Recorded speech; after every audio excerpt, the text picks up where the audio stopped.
warahmatullahi wabarakatuh. Perkenalkan, nama saya Kesya Afriani dengan NIM M2402088 kelas 3B Kesehatan Masyarakat. Pada video kali ini, saya akan membahas hasil telaah jurnal dengan topik toksikologi lingkungan yang berjudul Analisis Risiko Logam Berat pada Udang Putih yang dikonsumsi oleh petani tambak di Biringkasi, Kabupaten Pangkep. Nah, jurnal ini dipublikasikan pada tahun 2021 di Window of Public Health Journal oleh Fakultas Kesehatan Masyarakat Universitas Muslim Indonesia. Penulisnya adalah Putri Fitria, Nur Haida Jafar, Nur Hikmah, dan Sri Rahmah.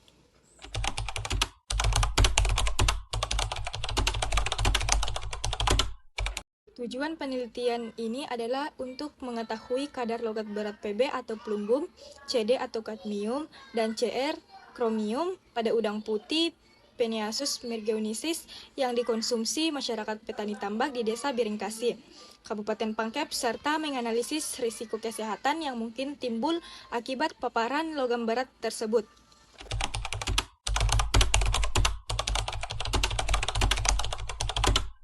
Adapun metode penelitian yang digunakan yaitu metode deskriptif kuantitatif dengan pendekatan Environmental Health Risk Assessment atau biasa disebut dengan EHRA.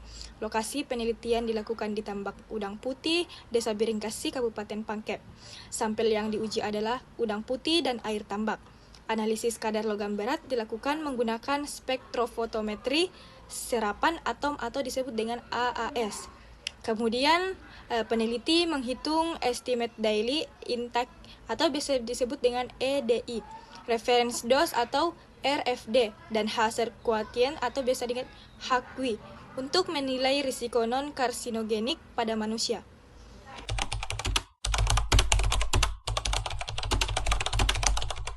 Variabel dan definisi operasional. Variabel bebas pada penelitian ini adalah konsentrasi logam berat Pb, Cd, dan Cr dalam udang putih. Sementara variabel terkaitnya adalah risiko kesehatan manusia yang dilihat dari nilai hazard, quotient, atau HAQI. Jika nilai HAQI lebih besar dari 1, maka konsumsi udang tersebut berisiko terhadap kesehatan. Namun jika HAQI lebih kecil dari 1, maka dianggap aman untuk dikonsumsi.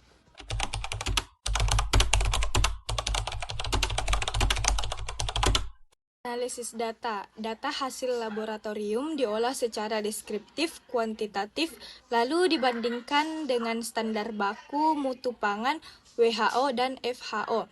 Nilai EDI dihitung berdasarkan kadar logam, tingkat konsumsi harian udang, berat badan rata-rata, dan lama konsumsi. Hasil perhitungan HAQI digunakan untuk menentukan apakah terdapat resiko kesehatan atau tidak.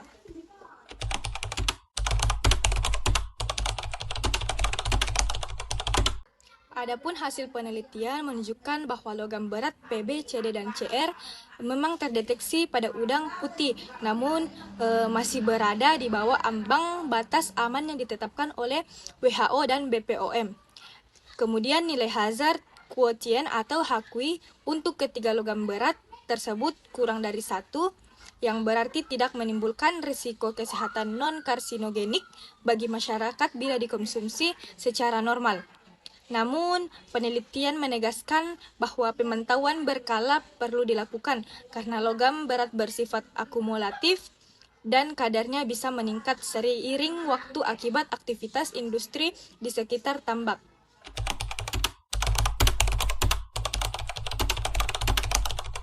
Kelemahan penelitian. Beberapa keterbatasan dalam penelitian ini antara lain yaitu sampel hanya diambil dari satu lokasi yaitu Desa Biringkasi sehingga hasilnya belum dapat digeneralisasi untuk seluruh wilayah Pangkep.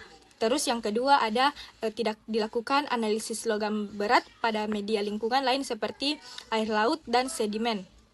Terus yang ketiga ada penelitian ini bersifat potong lintang atau cross-sectional sehingga tidak menggambarkan perubahan kadar logam dalam jangka panjang. Adapun kelebihan penelitian yaitu yang pertama ada memberikan data lokal yang aktual tentang keamanan pangan hasil laut di Sulawesi Selatan. Yang kedua ada menggunakan metode EHRA atau Environmental Health Risk Assessment yang relevan dengan toksikologi lingkungan. Yang ketiga ada hasilnya sangat bermanfaat bagi pemerintah dan masyarakat dalam pengawasan kualitas hasil tambak dan perlindungan kesehatan konsumen. Kesimpulannya adalah hasil penelitian ini menunjukkan bahwa udang putih di wilayah Beringkasi masih aman untuk dikonsumsi karena kadar logam beratnya di bawah ambang batas aman dan nilai hakui. Namun tetap diperlakukan pengawasan rutin untuk memastikan keamanan pangan laut di wilayah tersebut, terutama dengan adanya potensi pencemaran dari aktivitas industri. Penelitian ini menegaskan pentingnya pendekatan toksikologi lingkungan dalam menjaga kesehatan masyarakat pesisir dan keamanan di Indonesia. Demikian telah jurnal toksikologi lingkungan ini. Terima kasih telah menyimak. Semoga bermanfaat dan menambah wawasan kita semua tentang pentingnya penilaian risiko terhadap lingkungan kesehatan masyarakat. Saya Kesha Afriani pamit undur diri. Assalamualaikum warahmatullahi wabarakatuh. Oke teman-teman, terima kasih sudah menonton video